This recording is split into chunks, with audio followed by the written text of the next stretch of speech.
Director, Anita B. Org. She is a CSR specialist and a corporate grooming consultant.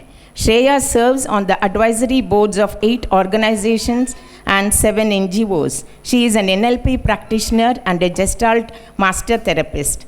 That's one facet of who she is. Winner of Mrs. Universal Empowerment 2024, also former corporate diva and Mrs. India Universe 2017.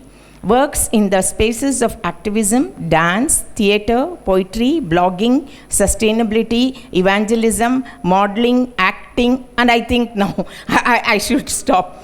Shreya is a champion of inclusion and diversity, and she recently co-authored the book Words Matter, the language that girls need to speak, vocabulary that allows them to redefine how human beings are treated.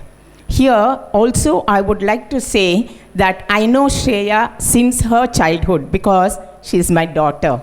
Yeah, here I present Shreya Krishnan. Thank you so much, Lion Nalini. Amma, as I have known her for all my life. I'm almost going to turn 40, 2 months to my 40s, so this woman has known me longer than anybody else in the world because I spent 9 months in her womb also. So one of the reasons I think I'm able to hold up the sky for so many women, because that's the work that I do at Anita B, is because I grew up watching somebody this strong and this able. You know, I was raised in a house where it was not at all about gender. I learned no partiality from my mother because me and my brother were raised exactly equally, and actually I had a lot more freedom than he ever did. And the reason for that, when somebody asked her, she said, is because I knew if Shreya got into something, she'd get out of it. I didn't have the same confidence about him. It is such a beautiful, liberating, powerful thing to be raised by women who don't see gender. And I think I have to say, whether it's Bharti auntie or Chandra auntie or any of the women that I see around my mom as she's stepping into her, era of changing and impacting the world, I see that as one strong point. The fact that these women didn't buckle down to the patriarchy that was handed down to them, they decided to kick it with their heels and go on to do whatever it is that they do. Like today, for instance, I just came back from Zambia last night. There was food in the fridge. My lunchbox was packed. My daughter's day was planned. This woman continues to multitask like nobody I know, and the only reason I am able to do the things outside in the world that I do is because she inspires me every day to do so. And that kind of inspiration, when it comes from a mother and a grandmother and a lineage of aunts, who are all very similar in persona, personality, and strength. And I know they grew up as neighbors to all of you, and we've heard so many stories of how the fence used to be and how the games used to go in the evenings in Baswangudi on Putana Road. The reason I talk about stories as women is because the more stories we're able to tell our children, the more change we're able to make. I know for a fact that Anika is blessed, my daughter who's 11 now is blessed, because forget the mother she has, the grandmother she sees every day is such a feisty, strong, kicking ass every day kind of woman. That's the spirit that we need to celebrate on every single Women's Day. To talk about the phases of women, I think there's a beautiful research that was recently done on the power of grandmothers. So they said that the wisdom that comes from grandmothers that's passed on to children is the beautiful role of nature that Mother Nature has given to the women that pass on this wisdom that's meant to be given. And as I think about the various aspects and roles that we play, whether as young women who are told we can't do something, or as middle-aged women, that's where we see, by the way, the highest number of drop-off ratios in workplaces is at the mid to senior level, because most women want to take on a comfortable job that allows them to take care of elders in the house, child care. We call it the invisible load. I'll tell you about the invisible load a little bit. The mental load, the invisible load is called what it's called because irrespective of who's in the house, how the house is kept, how the cooking is done, what is made for breakfast, lunch, dinner. How many people here are sick of that question, what's for breakfast, what's for lunch, what's for dinner? Irrespective of who cooks, in the house it's the lady of the house who decides what has to be made. So there is an entire research that's done on this. The invisible load on women is so high that married women live lot lesser than married men. Married men live much longer lives. Unmarried women live much longer lives. Literally, women pour their life into their families, right? And it's again research. It shows you very evidently that the kind of mental load that is thrust on us. Does cooking have a gender? Does the gas know who's lighting it? No. Does doing laundry have a gender? Can anybody run the washing machine? Yes. But do people do that? No. And that is what is happening now. When you see younger women choosing to stay unmarried, and the research again says that by 2030, 45% of women will choose to be single and childless because of the mental load. So there is enough of this trajectory that we're seeing where we need to make our roles more about sharing and capacity based rather than gender based. When you look at gender based violence also, the amount of violence that women are subject to, another research says that 100% of women in India at the workplace have faced some form of workplace sexual or emotional harassment. That's another scary thing for us to work on, because we can't allow ourselves to be in spaces that don't allow us to thrive, that don't allow us to grow, that diminish us. Sumniru, ningenu gotila. Shh. Have you heard that? There's so much conditioning in that. And one of the biggest mistakes that most of us do, and we don't even recognize it, is because we are stripped of our personal power, we lean into the power that patriarchy gives.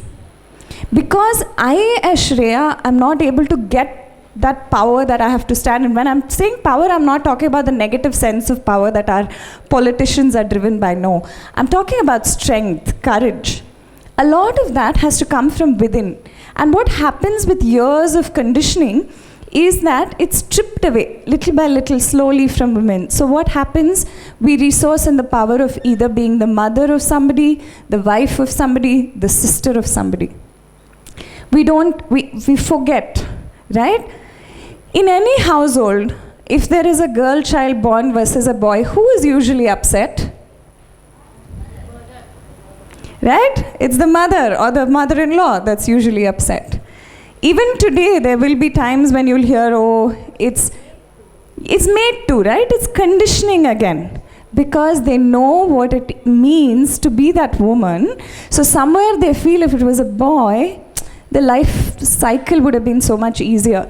You know, I keep telling, every time people say, you should ask men, what if it was your mother? What if it was your sister? What if it was your wife? No. Ask men, what if it was you? What if it was you that was abused? What if it was you that was not given equal pay or equal rights? That is when it changes. Because the minute you abdicate it to another relationship, the personal experience of it is gone.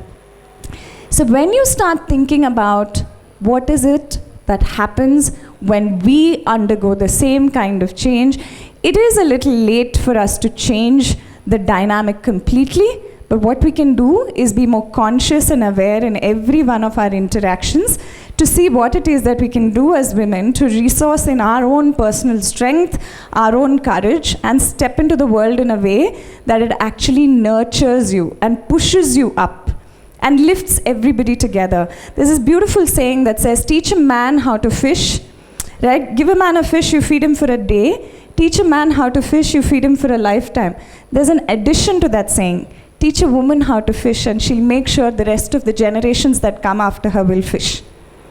Right? That's the power that women hold within themselves as nurturers, as people who are meant to create the world in a way that we have. And that's the idea of the Dashamahavidyas, or the 10 Shaktis, no, as we know them. Does everybody know the Dashamahavidyas?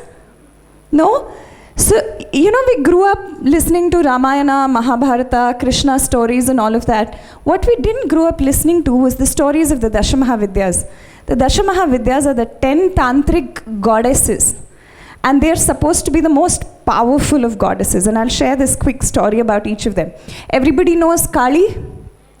Rakta Bija, he was quelled. She drank his blood to make sure that he wouldn't spring into more asuras. She is the equivalent of removing negative thoughts. To take the negative thought and drink it and vanquish it. That is Kali, the power of strength, valor, courage, fierceness, right? There's Mahatripura Sundari, who sits on a lotus, which is on a sleeping Shiva, which is on Brahma and Vishnu's legs as the table. The goddess is sitting on the masculine, the divine masculine. There is Matangi, who is the goddess of all wisdom, which is Saraswati, the tantric version of Saraswati. There's Kamala, who is the goddess of abundance, or Lakshmi, as we know her. There's Chinnamasta. Do a lot of you know Chinnamasta? Chinnamasta is the goddess who Ida and Pingala, the two Kundalini forces, Ida and Pingala are hungry. And they ask Chinnamasta, please feed us. There is no food. So you know what she does? She cuts off her own head. And then there are 3 bloodlines that are going. One is going to Ida, one is going to Pingala. She has her cut off head on her left hand, and one is going to her own mouth. The symbolism of that is the vanquishing of ego. The fact that you can cut off your own head to nurture what is inside you to grow. That's Chinnamasta.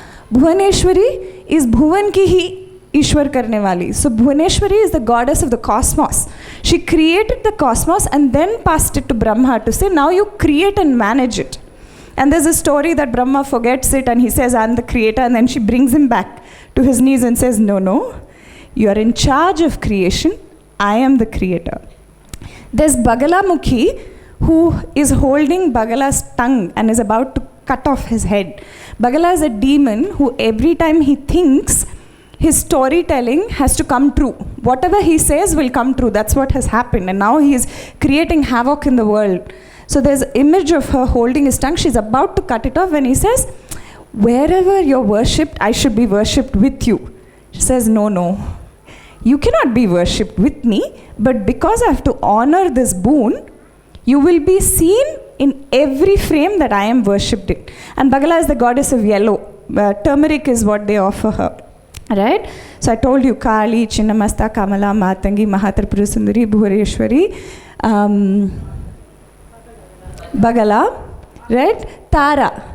Tara is the goddess of nurturance. The story goes that when Shiva drinks the poison and Parvati holds his throat, she breastfeeds baby Shiva and brings him back to life. She is the mother that is of supreme devotion, that the child Shiva is brought back to life because of her nurturance and her breast milk. So that is the epitome of Tara. I'm forgetting one more. Have I gotten to 9? Bhairavi. Bhairavi is the goddess. You all know Bhairava?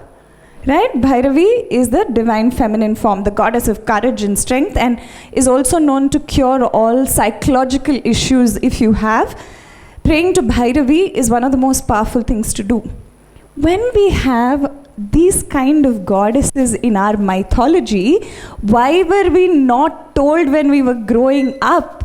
Because when we look up to these kind of goddesses, imagine the strength and power in our own mythology as women, as what we have access to that we've been stripped of. So to all the Dasha Mahavidyas in this room, celebrate your strength. Know your power. Breathe into it. Give yourself wings. I see so many of you. Age is not a number at all in this room, because I see such sassy women go out there and making it happen every day. Like Bharti auntie was so excited about putting this together. That kind of enthusiasm, excitement. When other women see that, it tells them that they have a lease of life that they probably never even thought that they did. The power in our storytelling is where our collective power lies. So irrespective of what age, what phase, what frame of life we're in, as women, we need to celebrate not just one day, not just 1 month in a year. As 50% of the population, we should celebrate ourselves every single day. So do that. Gift yourself the celebration of life, of power, of strength, of courage, and just celebrate what it is and means to be a woman, and just create a world that actually celebrates all of us every single day. So, Nalini, thank you. Over to you.